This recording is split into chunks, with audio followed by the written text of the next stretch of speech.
9절부터 24절입니다. 창세기 30장 9절부터 24절.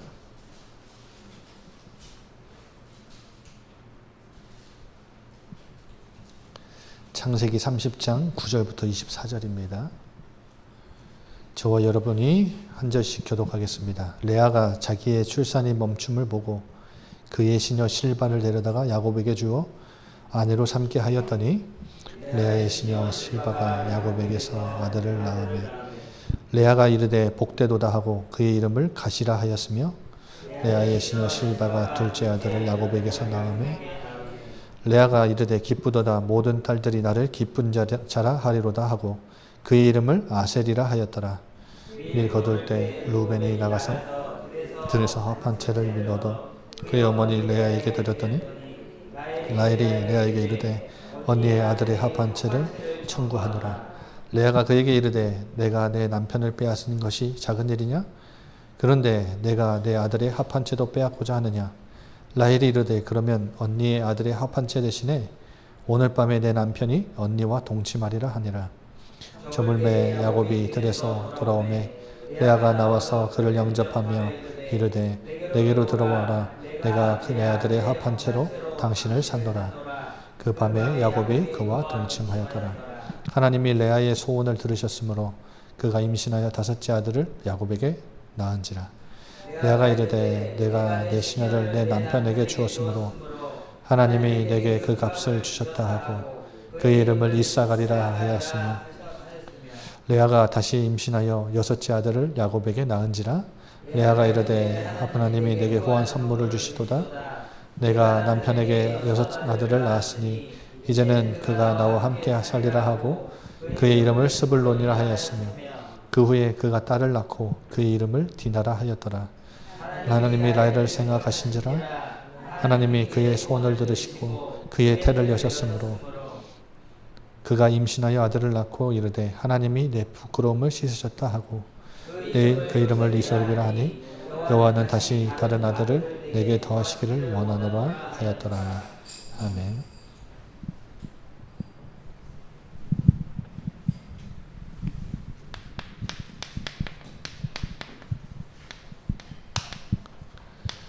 오늘 제목은 번성의 축복입니다.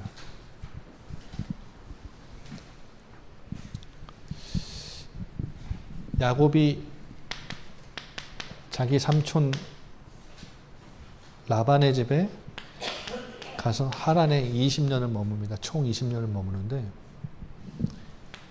지금 이 이야기는 그러니까 14년, 그러니까 7년은 라헬을 얻기 위해 노동한 시간이고 또 여기에서 7년을 더해서 이제 속아가지고 이제 레아와 라헬을 얻고 이제 7년을 더 일하죠. 14년 동안의 기간 속에 그리고 후반기 7년이죠. 후반기 7년 속에 하나님이 야곱에게 두 아내를 통해 자녀들을 그리고 두 아내와 두 여종을 통해 4명의 여자를 통해서 자녀들을 낳는 그 모습입니다. 다음 주에는 이제 남은 6년 있잖아요. 6년 동안 하나님이 이제 라반의 집을 떠나기 전에 어떤 또 축복을 주시는지 보게 될 겁니다.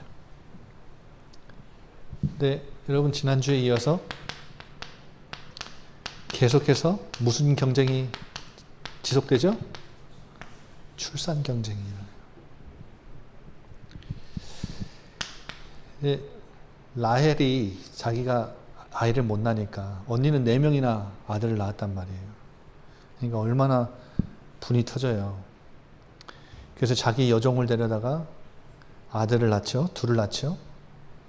그러니까 이제 첫째 언니 레아도 이제 남편이 자기와 잠자리를 안 하니까 아이를 낳을 수 없으니까 자신의 여종 실바를 주어서 아들을 낳습니다. 그 아들 이름이 뭐죠? 갓. 행운이다. 복되다. 그리고 아셀, 기쁘다. 모든 딸들이 나를 기쁜 자로 여길 것이다. 그런데 레아가 자신이 아들 넷을 낳았을 때 그 이름에 여호와의 고백들을 넣었잖아요. 뭐 완전하진 않았지만 마지막 유다만 이제 하나님의 전적인 주권을 인정하고 감사를 드렸죠. 그런데 갓하고 아셀에는 하나님의 주권 개입 인정하지 않아요. 감사가 없어요. 그러니까 한마디로 레아가 자신의 여종 실바를 남편에게 주어서 낳은 아들들은 단순히 뭐 때문이에요? 경쟁 심리 때문에 그래요. 단순히 경쟁 심리 때문에. 그걸 얘기해줘요.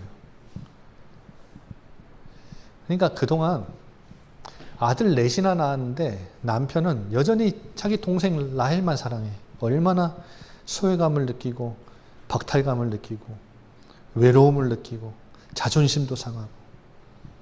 여러분 그 상대적 박탈감이 얼마나 최고조에 달했겠습니까?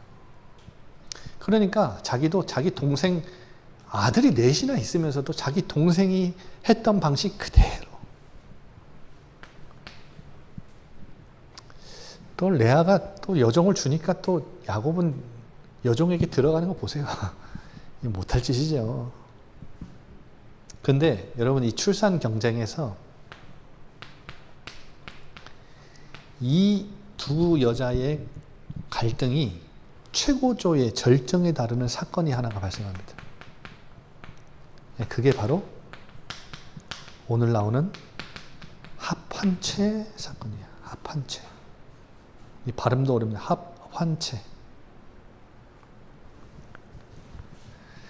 여러분 레아가 낳은 아들 4명 중에 첫 번째 장남 이름 뭐였죠? 르우벤. 어느 정도 컸겠죠. 열 몇 살쯤 됐겠죠. 열 몇 살까지는 아니도 7년이니까 한 7, 8살 됐겠죠. 여러분, 이 르우벤 첫째가 이 들에 밀을 거둘 때, 한 5월, 6월 달에 밀을 거둘 때 들에 나갔는데 합환체라는 식물을 얻었어요. 그런데 여러분 이 합환체가 뭔지 아십니까?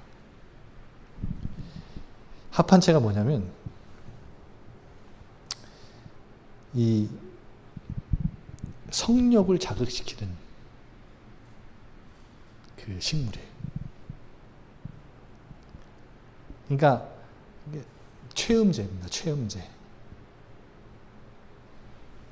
그리고 이제 불임 가정에 불임 여자와 남자에게 이 임신 촉진제 역할을 하는. 그러니까 이걸 가지고 민간 치료제로도 썼고, 그리고 또 이 합환체를 주술적인 용도로도 사용을 했다고 합니다. 그러니까 불임의 부부 문제를 치료하는 치료제입니다. 약초죠, 약초. 여러분 그리스 신화에 아프로디테라고 있어요. 여신이 있는데 이 여신이 성의 여신입니다. 근데 이 여성의 별명이 뭔지 아십니까? 이 아프로디테의 별명이 뭔지 아세요? 합환체의 여신이에요. 합환체의 여신. 그냥 그만큼 합환체는 이 성적인 부분에 있어서 쓰이는 약초, 식물입니다. 근데 보세요. 누가 이거를 구했다고요? 르우벤, 장남이 구했다고요. 누구의 아들이에요? 레아의 아들입니다. 그러면 이 자신의 엄마가, 친엄마가 아이를 못 낳아가지고 지금 또 라헬과 경쟁하는 걸 르우벤이 알았을까요? 몰랐을까요? 당장에 레아에게 합환체를 구했다고 갖다 준 거예요.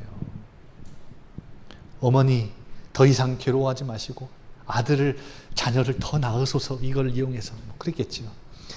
이거를 라헬이 알아가지고 이제 난리가 났겠어요? 안 났겠어요? 난리가 났겠죠. 그래서 라헬이 쫓아와가지고 당신의 아들의 합환체를 내가 청구합니다. 임신의 비결이 여기 있다는 것을 이 라헬이 알고 곧 나한테 달라고 당당하게 요구를 해요. 그러니까 레아가 15절에 보십시오. 15절에 보시면 뭐라 합니까? 15절에 네가 내 남편을 빼앗은 것이 작은 일이냐. 지금 뺏겼다고 표현하죠. 내 아들의 합한지도 네가 뺏으려고 하냐. 그러니까 라헬이 뭐라고 합니까? 거래를 합니다. 오늘 밤에 야곱이 당신과 동침하게 해줄 테니까 합한지 내놔. 정말 이게 야곱은 뭔 죄입니까 이게? 이게 못할 짓이죠. 보세요.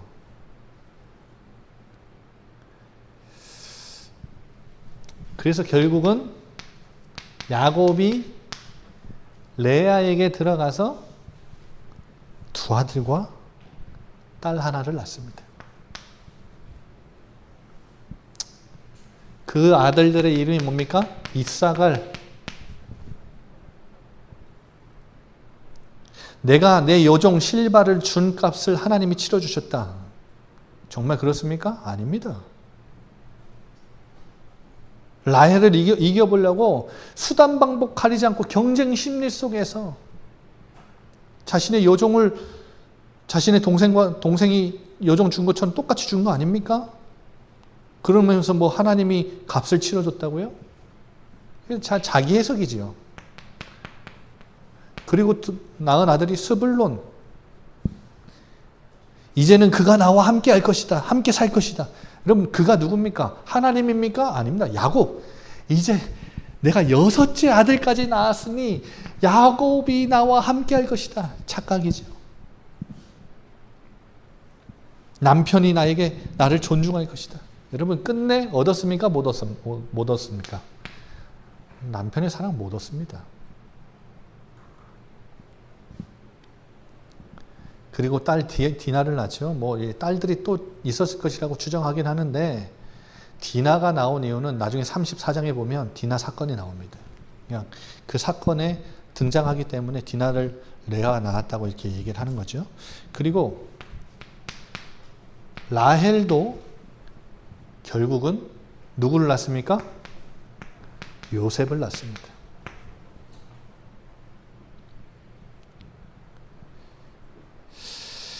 그런데 이 요셉을 낳고 나서 요셉의 이름이 더하다. 그러니까 한마디로 라헬이 하나님 앞에 감사한 것보다는 뭐라고 합니까? 하나 더 주시기를 원합니다. 감사가 없지요.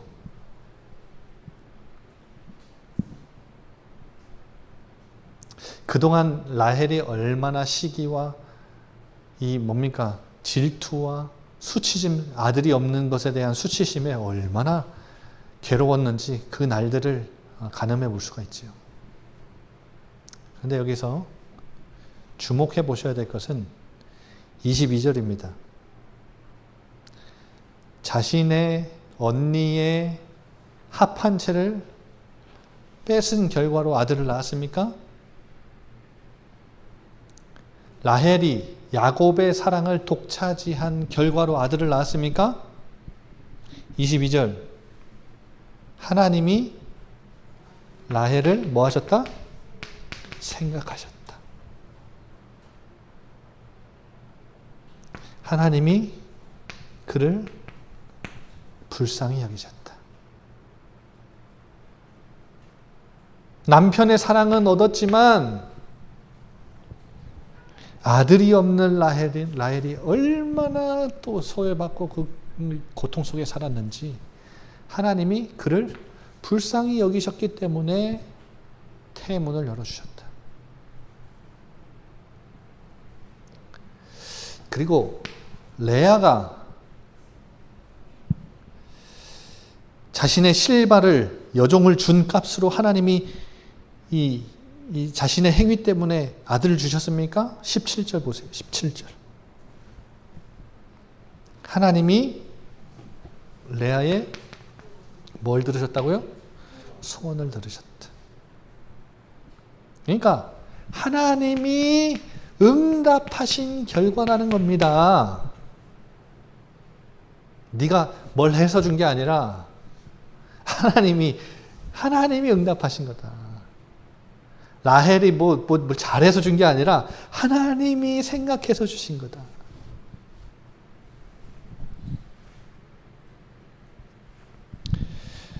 여러분, 구약의 그 위대한 민족, 이스라엘 민족의 12지파의 뭡니까? 조상들, 선조들의 탄생 배경 이야기입니다. 이게 대단해 보입니까? 이 가정 가문이 막 엘리트 코스를 막 밟아가지고 세계복음화에 하나님 나라에 부름받고 쓰임받은 것 같습니까? 막 교양 있고 엘레강스합니까? 콩가루 집안이에요. 콩가루 집안. 뭐 여종 줬다가 뭐 나도 줬다가 합한 채를 뺏었다가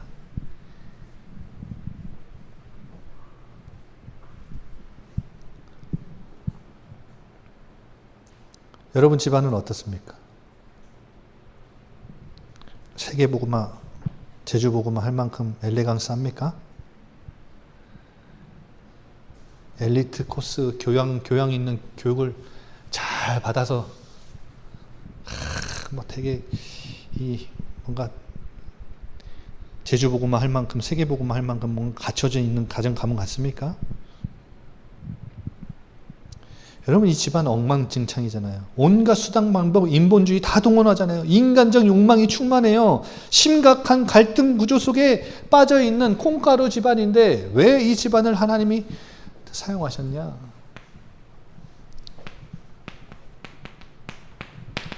하나님의 약속. 하나님이 약속하셨기 때문이에요. 이유 없습니다, 여러분. 그래서 약속을 붙잡으라는 겁니다. 이 언약의 하나님은 뭐 하신 분이다? 신실하신 분이다. 여러분, 시간, 시기, 질투, 경쟁, 이 속에서 얽히고 설킨 이 문제가 난무한 이 가정사 속에서도 하나님의 언약에 신실하신 하나님의 계획, 하나님의 섭리, 하나님의 작정, 하나님의 뜻을 이루는 그 하나님의 섭리가 여러분 멈춥니까? 안 멈춥니까? 안 멈춥니다. 하나님의 언약은 우리 인간의 연약함 때문에 멈춰지지 않습니다. 멈추지 않아요, 여러분. 그러면 갈등과 인본주의 써도 된다는 말입니까? 여러분, 그렇게 오용하지 마시고 그걸 남용하는 겁니다. 여러분, 구약의 율법에도요, 레위기서에 보면 부지 중에 살인한 자, 부지 중에 살인한 자는 도피성에 가면 다 살아요. 무슨 말이냐면 내가 알지 못하는 중에 살인해서 내가 의도가 없어서 살인을 했을 경우에는 피하면 되는데 부지 알고 일부러 의도를 갖고 살인한 자는 용서받을 길이 없습니다. 그러니까 하나님 앞에서는 부지 중에, 그러니까 의도를 갖고 살인한 자와 의도치 않게 살인한 자는 다릅니다. 완전 다른 거예요. 그러니까 여러분, 이 이야기를 남용하고 오용해가지고, 야, 여러분, 막 시기 질투 막 경쟁해도 뭐 괜찮구나. 뭐 하나님 쓰시는 데는 뭐 문제 없구나. 나 맘대로 살아야지. 응? 캐사레사라 막 하면서 막 맘대로 살아도 된단 말입니까? 절대 그렇지 않습니다. 이런 것들도 하나님, 신실하신 하나님이 당신의 언약을 이루시는 데는 방해가 되지 않는다. 우리의 연약함, 실수도 하나님은 그거를 통과해서, 그거를 통해서 당신의 언약을 이루시고 역사하실 수 있다. 그러니까 그 너머에 계시는 분이다.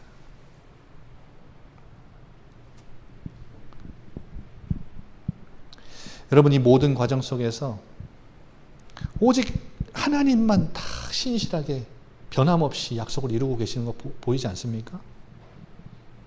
근거를 한번 되돌려 볼까요? 마지막으로 창세기 15장 5절, 아브라함에게 하나님이 무슨 약속 주셨습니까? 네 자손이 하늘의 별처럼 번성하게 될 것이다. 아브라함에게 22장 17절 어떤 약속 주셨습니까? 바다의 모래처럼 하늘의 별처럼 많아지게 될 것이다. 그리고 26장 13절 14절 기억하시죠? 베델에서 야곱에게 하나님이 어떤 약속 주셨습니까? 28장이에요. 28장 13절 14절 한번 펴서 읽어봅시다. 28장 13절 14절 다 같이 읽습니다. 시작. 또 본즉 여호와께서 그 위에 서서 이르시되 나는 여호와니 너희 조부 아브라함의 하나님이요 이삭의 하나님이라. 내가 누워있는 땅을 내가 너와 내 자손에게 주리니 내 자손이 땅의 티끌같이 되어 내가 서쪽과 동쪽과 북쪽과 남쪽으로 나갈지며 땅의 모든 족속이 너와 내 자손으로 말미암아 복을 받으리라. 여러분 결혼도 안 했는데 누구를 만날 줄도 모르는데 여러분 이 베델에서는 야곱이 라헬을 만나기 전입니다. 결혼도 안 했고 누구 만나지도 않았고 지금 도망자로 도망가는데 뭘 약속해요? 내 자손이 그러니까 네가 누워있는 땅을 내가 너와 내 자손에게 주겠다. 그러니까 너에게만 주겠다 아니라 네 자손에게 주겠다. 14절 내 자손이 뭐같이 될 것이다? 땅의 티끌과 같이 돼서 동서남북으로 퍼져갈 것이다. 여러분 지금 이 설교가 어렵습니까? 굉장히 심플하고 굉장히 쉽지 않습니까? 뭘 붙잡으라는 겁니까? 여러분 하나님만 이 복잡한 가정사 속에서도 하나님만 신실하게 당신의 언약을 꿋꿋이 이뤄가고 계신다. 야곱은 그걸 모르죠. 뭐 라헬이 알고 레아가 그걸 알고 경쟁했겠습니까? 모릅니다. 이 사람들은.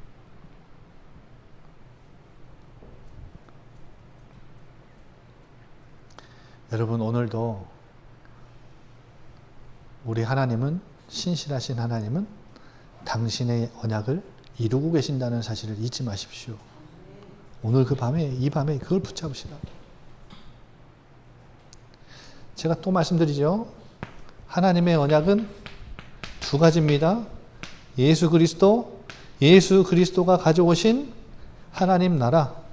여러분 지금 그러면 예수 그리스도가 이 땅에 오셨다면 이 그리스도 안에 있는 하나님의 자녀들 그리스도가 주인된 이 공동체, 교회 공동체를 통해서 뭘 이루세요? 하나님 나라를 완성하고 계신다. 언약 붙잡으십시다. 오늘도 하나님 나라를 확장하고 완성해 가시는 그 하나님의 약속, 붙잡은 자들을 통해서 하나님 역사하십니다. 이 제주 땅에서 하나님 나라를 확장하기 위해서 저와 여러분을 부르셨다는 사실 잊지 마시기 바랍니다. 굳건하게 붙잡으세요. 기도합시다. 아버지 하나님,